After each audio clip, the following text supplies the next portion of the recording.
Olá, paz do Senhor, eu sou o pastor André Cardoso e que alegria poder estar mais uma vez em sua companhia para mais uma escola bíblica online da Igreja Evangélica Canaã. Nós estamos aí no início de uma nova lição e nós estaremos durante as próximas semanas estudando sobre os ataques contra a Igreja de Cristo, as sutilezas de Satanás nesses dias que antecedem a volta de Jesus Cristo. E o tema hoje é o seguinte: a sutileza da banalização da graça. Lembrando que o comentarista dessa lição é o pastor José Gonçalves. Que Deus continue abençoando o seu servo. Antes de darmos início aqui ao nosso estudo, à nossa meditação de hoje, me permita dirigir a Deus uma palavra de oração. Vamos orar? Senhor Deus, em nome de Jesus, eu quero te agradecer por esta oportunidade mais que o Senhor nos concede de estarmos debruçados sobre a tua palavra para aprender mais dela, a partir dela. Pai, em nome de Jesus, quero pedir a tua bênção sobre a vida dos meus irmãos e irmãs, sobre as suas famílias, sobre as nossas vidas, a equipe de mídia aqui da nossa igreja e também orar pelos nossos pastores, pastor Rogério Pardini, pastor Anderson Moraes e todo o ministério da Igreja Evangélica Canaã em suas várias frentes de trabalho, jovens, adolescentes, senhoras, mulheres, casais, visitas, capelania, CETEC, enfim, Senhor, abençoa os ministérios na Igreja Evangélica Canaã e abençoa a igreja brasileira e a igreja no mundo todo, para a glória do teu nome mesmo. Sê conosco durante este trabalho, em todo o tempo que estaremos ministrando e falando algo concernente à tua palavra, e certamente isto será para a nossa edificação e para a honra e glória do teu nome, em nome de Jesus. Amém e amém. Glória a Deus. Vamos lá então. A lição de hoje, a sutileza da banalização da graça. Me permita dizer algo aqui. A graça é de graça, mas não é barata. Não me custou nada, não nos custou nada, mas custou o sangue do inocente, de Jesus Cristo, o Cordeiro de Deus que tira o pecado do mundo. Vamos então ao texto áureo desta lição. Porque pela graça sois salvos por meio da fé. E isso não vem de vós, é dom de Deus. Efésios, capítulo de número 2, verso 8. Porque pela graça sois salvos por meio da fé. E isso não vem de vós, é dom de Deus. Amém? A verdade prática é a seguinte: a graça de Deus não é barata. Ela requer arrependimento, novo comportamento, ou seja, uma nova vida em Cristo Jesus. Porque aqueles que estão em Cristo, ou aquele que está em Cristo, nova criatura é, as coisas velhas ficaram para trás, eis que tudo se fez novo. A leitura em classe está em Efésios, no capítulo de número 2, do verso 4 ao verso 10, que estaremos lendo agora. Efésios, capítulo de número 2, dos versos 4 a 10. Vamos à leitura. Mas Deus, que é riquíssimo em misericórdia, pelo seu muito amor, com que nos amou, estando nós ainda mortos em nossas ofensas, nos vivificou juntamente com Cristo, pela graça sois salvos. E nos ressuscitou juntamente com ele, e nos fez assentar nos lugares celestiais, em Cristo Jesus, para mostrar nos séculos vindouros as abundantes riquezas da sua graça, pela sua benignidade para conosco em Cristo Jesus. Porque pela graça sois salvos por meio da fé, e isso não vem de vós, é dom de Deus. Não vem das obras, para que ninguém se glorie. Verso 10. Porque somos feitura sua, criados em Cristo Jesus para as boas obras, as quais Deus preparou para que andássemos nelas. Os objetivos desta lição são os seguintes: explicar, meditar, falar sobre a natureza da graça, apresentar a graça no contexto bíblico, classificá-la no contexto histórico da Reforma Protestante e pontuá-la no contexto contemporâneo. Lembrando que não há salvação sem a graça de Deus. E esse favor imerecido prova que o ser humano não tem capacidade em si mesmo para salvar-se. Sobre isso nós estaremos falando nesta lição. A graça é uma preciosa iniciativa de Deus para salvar o homem. É uma iniciativa de Deus para salvar o homem. E a graça revela em si o alto preço que foi pago pelo nosso Senhor e Salvador Jesus Cristo, pelo nosso resgate, pela nossa redenção. Então vamos à introdução da lição. Nessa lição nós estudaremos sobre a graça. Isso já está claro, já está evidente. Não há dúvida que nos últimos anos os cristãos têm demonstrado um maior interesse pelo estudo e pela melhor compreensão desta doutrina, a doutrina da graça. Mas, nesse aspecto, pode-se dizer que a doutrina da graça tem sido mal compreendida, mal exposta até. E, sendo assim, tem sido mal assimilada ou aprendida de maneira equivocada. Muito do que se prega e se ensina como sendo o evangelho da graça nada mais é do que uma forma deturpada da graça. É a graça barateada, como disse no começo. De graça, mas não foi barato. Nunca se esqueça disso. Não existe gratuidade. Aquilo que chega gratuitamente a mim foi pago ou está sendo pago por alguém. E no caso da graça, no caso da salvação pela graça, chegou até nós pelo preço do sangue do inocente Jesus Cristo, o Cordeiro de Deus que tira o pecado do mundo. E de maneira alguma isso é barato, isso é banal, isso é coisa que não deve ser zelada, guardada e protegida. Custou um alto preço. Vamos lá, compreendendo a graça. A graça é divina, vem de Deus. Ao se afirmar que a graça é divina, se quer dizer com isso que a sua origem é inteiramente em Deus. Foi Ele quem quis agir com graça.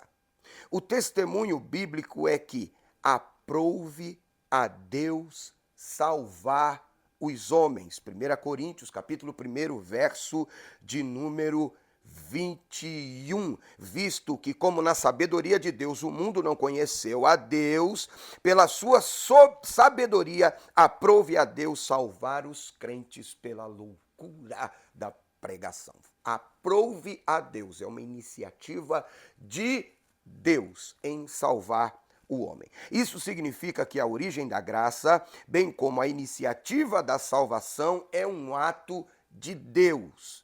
A graça, portanto, tem origem em Deus, no céu. Ninguém pode salvar a si mesmo.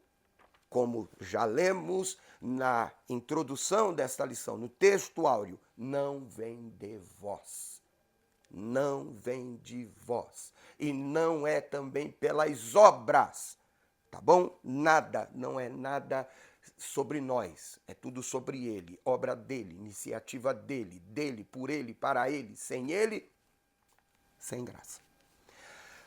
Segundo, a graça é imerecida, a graça é um favor.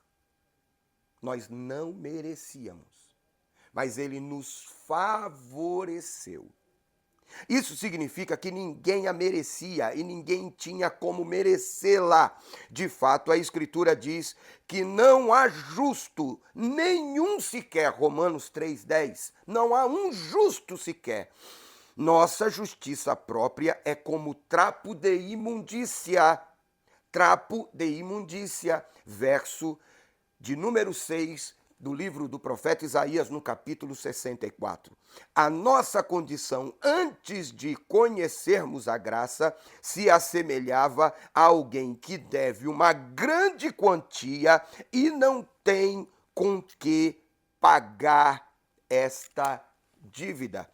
Vamos ler Efésios capítulo 2, versos 4 e 5. Diz assim a palavra de Deus. Enquanto folheio a Bíblia, você já percebeu desde da última aula, a aula inaugural dessa nova lição, que o cenário está diferente, mais aconchegante. Glória a Deus. Deus abençoe nosso irmão Eri e nosso irmão Naldo, que cuidam aqui de toda essa parte. Deus abençoe, meus irmãos. Efésios capítulo 2, verso 4 e 5. Mas Deus, que é riquíssimo em misericórdia pelo seu amor com que nos amou, estando nós ainda mortos em nossas ofensas, nos vivificou juntamente com Cristo. Pela graça sois salvos. Pela graça sois salvos. A síntese deste primeiro tópico introdutório desta meditação de hoje, a síntese é: Deus quis agir com graça para com todos os homens sem que eles merecessem. E por isso essa graça é um favor imerecido. Nós traduzimos graça e o comentarista fala a respeito disso, eu acabei de ler para você, que graça é um favor imerecido. Eu gosto de uma outra interpretação que diz o seguinte: graça é a misericórdia de Deus sobre seus próprios juízos. Nós merecíamos a condenação, mas Ele nos salvou. Merecíamos a morte, mas Ele nos deu vida. O castigo que nos traz a paz estava sobre ele, Jesus Cristo. E pelas suas pisaduras nós fomos sarados. Isso é graça. Segundo tópico desta lição, a graça no contexto bíblico. A necessidade da graça. Uma das doutrinas mais bem definidas e claras nas Escrituras é a doutrina referente à queda do homem. A queda do homem, a martiologia, a doutrina do pecado. O primeiro fato a ser observado é que Adão, o primeiro homem, foi criado como um ser moralmente livre, podendo escolher o que fazer. A Escritura diz que Adão foi tentado. Ele foi tentado, mas não foi coagido a pecar. Ele não foi obrigado a pecar. Ele foi tentado. Há um hino da harpa cristã que diz: tentado não ceda, ceder é pecar. A referência aqui em Gênesis, capítulo de número 3 e o verso de número 6, diz que e viu a mulher, que aquela árvore era boa para comer, agradável aos olhos, árvore desejada para dar entendimento, ou desejável para dar entendimento. Então, tomou do seu fruto e deu também ao seu marido, e ele comeu. Adão tinha a prerrogativa, ele teve a oportunidade de ouvir e lembrar-se do que Deus havia dito no capítulo 2 do Gênesis, de que toda árvore que havia no jardim ele teria à sua disposição, ele poderia tomar do seu fruto, comer do seu fruto, mas daquela árvore específica ele foi advertido que não tocasse, que não comesse, que não violasse essa orientação de Deus. Ele tinha a opção, ele tinha o direito, a oportunidade de dizer não, não aceitar e repreender a sua mulher. Mas ele consentiu e cedeu e comeu do fruto que lhe havia sido proibido. Eu e você, nós temos escolha. Escolha. Às vezes nós colocamos essa questão do homem, Deus e o diabo nos seguintes termos: diabo, Deus, eu e você, nós, e os dois que são completamente antagônicos, mas que nesse sentido convergem porque querem a minha, a sua alma, a alma do ser humano. Um para a morte eterna e o outro para a vida eterna, um para a condenação eterna e o outro para a salvação eterna, e nós no meio, sem poder nenhum de decisão. Ora brinquedo na mão de Satanás, ora brinquedo na mão de Deus. Isso está errado, não é assim. Nós temos o livre-arbítrio, nós temos a oportunidade, a prerrogativa da escolha. Somos seres moralmente livres para decidir.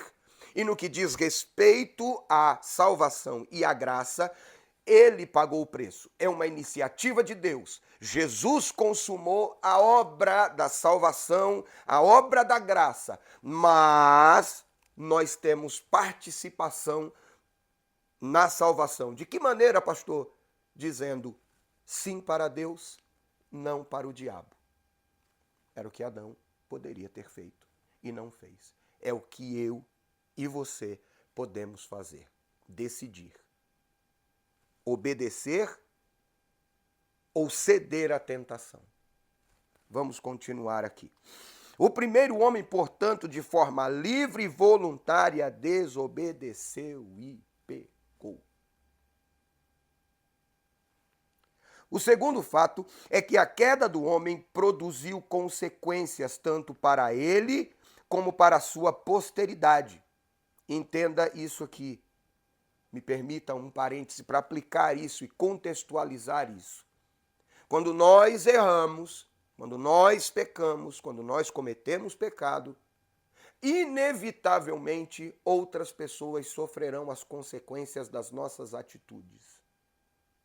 Alguém que ingere álcool e drogas e toma o volante de um carro e atropela pessoas. As pessoas que foram atropeladas estavam fazendo alguma coisa errada? Não, mas foram vitimadas pelo pecado do outro. O mundo jaz no maligno. Nós, infelizmente, vivemos num mundo que está sob a égide do pecado. Eu creio que você entendeu perfeitamente este exemplo.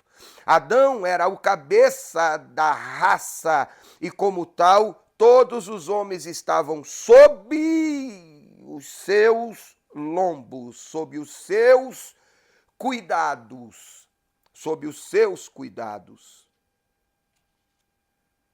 Ninguém, portanto, ficou fora da esfera do pecado. A partir de Adão, todo homem gerado é gerado debaixo do pecado. Tendo caído no pecado, o homem não podia, por si mesmo, se libertar. Uma das consequências advindas da queda foi a necessidade da satisfação da justiça divina. Por isso, a justiça de Deus exige a punição do pecado. Isso porque Deus, sendo justo e santo, não deixaria o pecado impune. Guarde isso, o pecado não fica impune. A má obra não fica impune. As consequências sempre virão. Cedo ou tarde, as consequências dos erros cometidos virão à tona. É alguém que comete um crime e acredita que cometeu o crime perfeito. Mais cedo ou mais tarde, mais dia, menos dia, isso virá à tona. A história está cheia de exemplos. Os noticiários cheios de exemplos disso.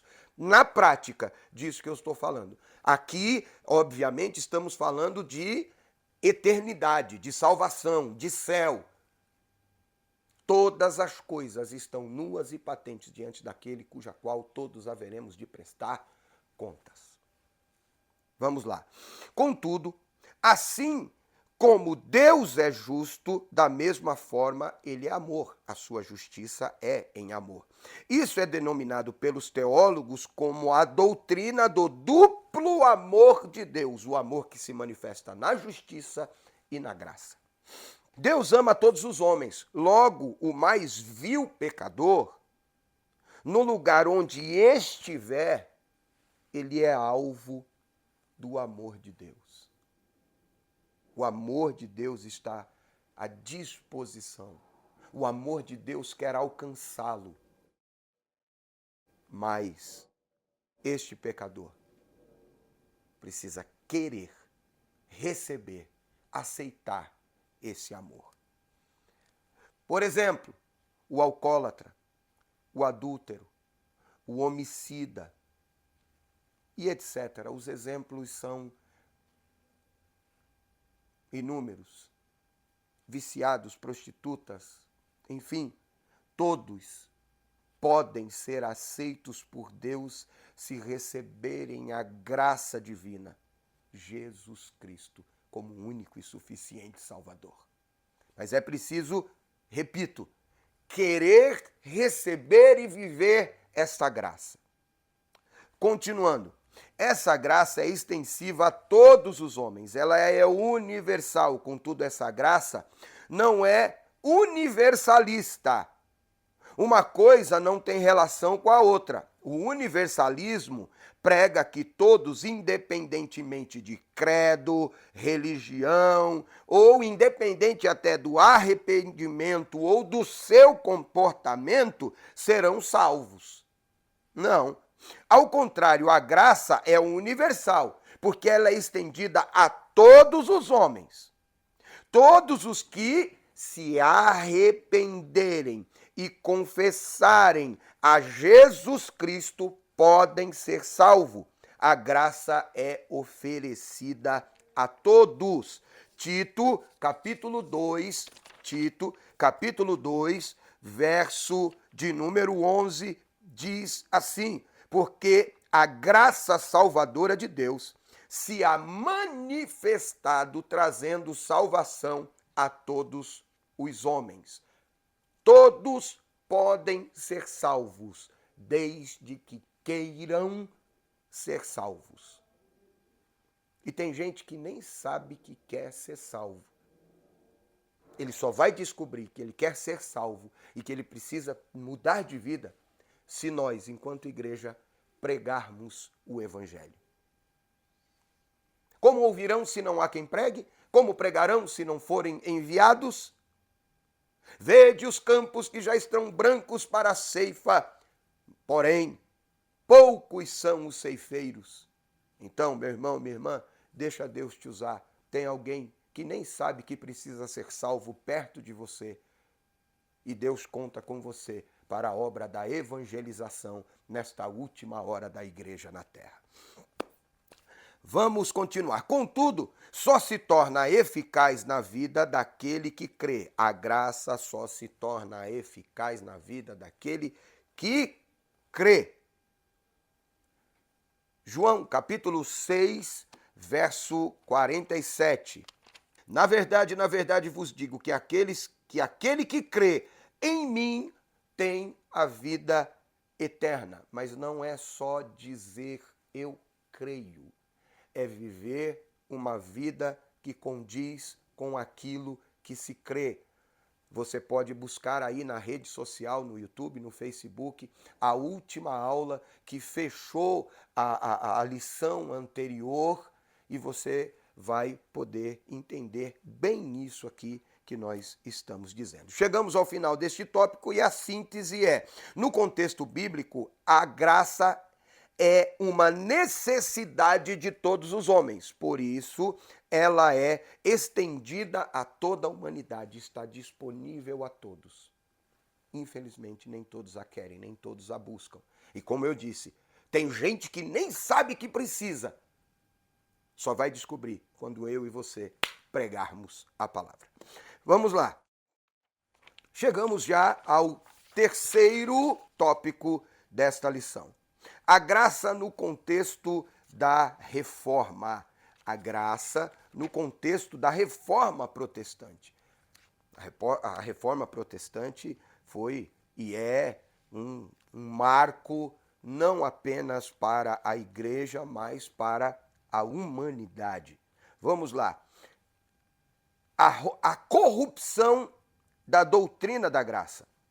O contexto da reforma protestante do século XVI é muito diversificado. Contudo, é possível identificar alguns fatores que contribuíram para o surgimento da reforma. O catolicismo perdia a influência. E por isso surgiu uma reação contra os líderes religiosos por conta de seu baixo nível moral. E também foi assunto da última revista, da última lição, a coisa da ortodoxia e da ortopraxia. A discrepância que havia entre o que se pregava, o que se falava, o que ensinava e aquilo que se vivia. Vivia-se uma vida promíscua, degenerada, de padrões morais baixíssimos, mas a doutrina era muito rígida. A rejeição da doutrina católica como válida, um maior interesse pela educação, que deixa de ser um privilégio dos líderes católicos, aqui vale a pena pontuar, a sociedade era constituída basicamente de analfabetos, de pessoas não instruídas, e as poucas pessoas instruídas eram aquelas financeiramente mais privilegiadas, e as lideranças religiosas, sendo a educação religiosa restrita à liderança. Então havia uma ignorância e, com isso, manipulação do povo pela doutrina, pela pregação, pelos ensinos, enfim. De forma direta, pode-se afirmar que a reforma surge como uma resposta ao enfraquecimento, deturpação e negação da doutrina da graça, que no período medieval havia sido totalmente desconfigurada. A salvação pelas obras havia substituído a salvação pela fé. Vamos ver o que diz Romanos, capítulo 1, verso 17. Porque nele se descobre a justiça de Deus de fé em fé, como está escrito, mas o justo viverá da fé. Mas não, nessa época em questão, essa coisa de viver da fé e pela fé, ela foi abandonada. Havia uma série de regras, liturgias, determinações, orientações que substituíram, a palavra é essa, substituíram a doutrina da salvação pela fé, pela graça. Continuando. Então a salvação havia se tornado meritória, por méritos, por obras, por coisas, e já lemos e já foi citado, e vale a pena citar: pela graça sois salvos por meio da fé, e isto não vem de vós, é dom de Deus. Não vem pelas obras, para que ninguém se glorie. A restauração da doutrina da graça. Como foi observada, a reforma, portanto, surge como uma reação à corrupção da doutrina, mais especificamente da doutrina da graça. Lutero, monge alemão agustiniano, se torna o principal porta-voz da doutrina pela fé somente. Pela fé, pela fé, pela fé, pela fé, pela fé. Porque Nele se descobre a justiça de Deus, de fé em fé, como está escrito, o justo viverá da fé. Posteriormente, o lema luterano seria conhecido como uma das 5 solas, sola gratia, ou só a graça. Os reformadores estavam também convictos de que somente através do retorno às Escrituras a doutrina da graça poderia ser restaurada. Foi por isso que lutaram, para que a fé fosse com base na palavra e pela palavra, através da fé, a pessoa deveria viver pela fé, e não segundo os dogmas, mas segundo a fé bíblica, segundo aquilo que está na palavra, não aceitando manipulações. Foi por isso que sofreram e até mesmo morreram. A doutrina da graça não aceita misturas. É pela graça e somente pela graça que somos salvos. Muito temos ouvido falar nos últimos tempos de uma nova reforma. Infelizmente, a maioria destes que pregam uma nova reforma, pregam uma reforma das Escrituras no sentido de uma atualização da Bíblia para que ela se adeque, a Bíblia se adeque, se molde à maneira de viver do homem moderno. Não. A fé bíblica e o retorno à graça e a reforma foram em torno da palavra e do retorno à palavra. Não reinventando a palavra, mas reinventando a maneira de viver. Pense nisso. Síntese deste terceiro tópico. A graça no contexto da reforma revela 2 realidades. Primeiro, a corrupção da doutrina da graça. E, em segundo lugar, a restauração da doutrina da graça. E isso pode dar comichão em muita gente, porque restauração da doutrina da graça é voltar-se para a palavra. Não mexer na palavra para que ela se amolde à nossa maneira de viver ou à maneira de viver pecaminosa do homem moderno. Tá? Então, continuando. E essa lição tem um detalhe diferenciado, tem um 4º tópico. Vamos a ele. A graça no contexto contemporâneo. A graça barateada. A graça barateada. Há muito a expressão grata barata foi introduzida na literatura para expressar a vida cristã nominal ou mundanizada. De fato, o evangelho, expresso por alguns ensinadores, não revela mais a graça. Parece que quanto mais crescem, menos influência os evangélicos estão causando na sociedade. Porque não é a igreja, através da palavra, que tem influenciado o mundo. É o mundo que tem influenciado a igreja. O mundo não tem que se amoldar à palavra. A palavra tem que se amoldar ao mundo. A igreja não influencia o mundo, a igreja fica parecida com o mundo para trazer o mundo.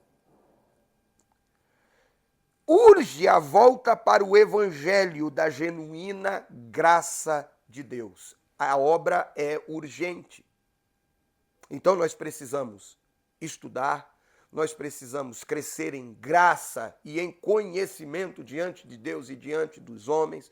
Precisamos estar aptos para falar sobre a graça, e para isso recursos temos, e por incrível que pareça, nunca antes na história da igreja a literatura foi tão de fácil acesso. O conhecimento esteve tão à disposição, mas não obstante a isso, temos uma das gerações mais ignorantes no que diz respeito a doutrinas bíblicas. Pasmem! Tem gente por aí pregando que nunca sentou no banco de uma escola bíblica dominical. Não sabe nem as doutrinas fundamentais da fé. mas está por aí pregando, está por aí ensinando, está por aí fazendo discípulo. Gente que tem acesso a tanta informação e não sabe como filtrar essa informação, e ela fica divagando, voando, flutuando, sendo levado de lá para cá, de lá para cá, de cá para lá. O acesso é tão fácil nas mídias sociais que ouve-se de tudo e cria-se uma confusão na cabeça das pessoas. Glória a Deus que a nossa igreja, a Igreja Evangélica Canaã, é exemplo de outras igrejas, tem um trabalho sério nesse sentido. Temos o CETEC, que é o Seminário de Educação Teológica da nossa igreja, temos aqui a Escola Bíblica Online, temos as classes para as crianças, enfim. Busque conhecimento, mas busque de maneira correta. Tá? Vamos lá. Continuando. O valor da graça, escrevendo aos Coríntios, o apóstolo da graça, o apóstolo Paulo afirmou: vocês foram comprados por preço, por bom preço. Pedro, escrevendo em 1 Pedro, capítulo 1, verso 18, ele fala o seguinte: sabendo isto, que não fostes comprados com coisas corruptíveis, tais como ouro e prata, mas com o sangue de Jesus Cristo. Foi pago um bom preço. Paulo foi um defensor do Evangelho da Graça. Em seu tempo, ele não aceitou de forma alguma os penduricalhos que alguns cristãos quiseram introduzir no Evangelho, ou pôr no Evangelho. O apóstolo sabia do alto preço que custou a nossa salvação. O sangue de Cristo é o preço da nossa salvação.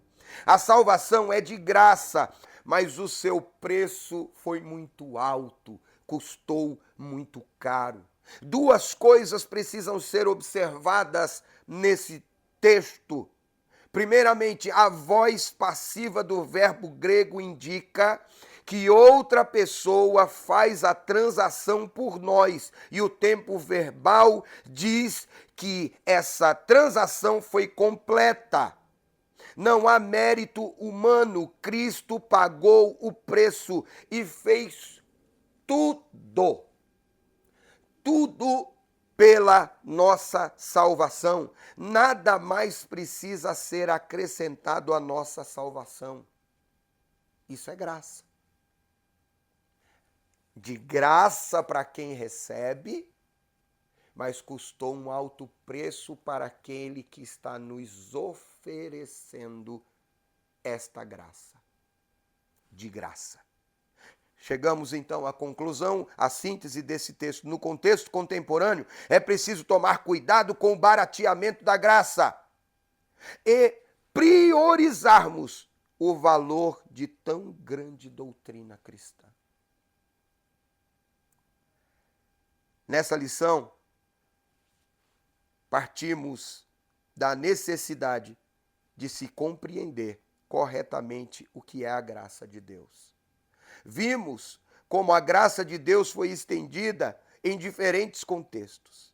A Bíblia é sempre a régua através da qual qualquer entendimento da doutrina da graça pode ser medido. Como verbedouro na Reforma, a Escritura continua ecoando em nossos dias. A salvação vem somente pela graça. A salvação é somente pela graça. Porque pela graça sois salvos, por meio da fé. Isso não vem de vós, é dom de Deus, não vem das obras, para que ninguém se glorie. Chegamos ao final desta segunda lição, mas eu quero deixar aqui já um convite a você. para na próxima semana estarmos juntos aqui com a missionária Melissa para a terceira lição desta nossa nova revista de estudos bíblicos para a Escola Bíblica Online da Igreja Evangélica Canaã. E a próxima lição é imperdível. O tema, a sutileza da imoralidade sexual. Você não pode perder. Amém? Então, chegamos ao final, eu me despeço de você, pedindo a Deus que derrame sobre a sua vida as mais ricas e copiosas bênçãos. Que o Senhor te abençoe e te guarde. Que o Senhor faça resplandecer o seu rosto sobre ti e tenha misericórdia de ti. Que o Senhor sobre ti levante o seu rosto e te dê a paz de Deus que excede todo entendimento. Guarde sua mente, seu coração, seus sentimentos em Cristo Jesus. Deus abençoe e até a próxima, permitindo Deus.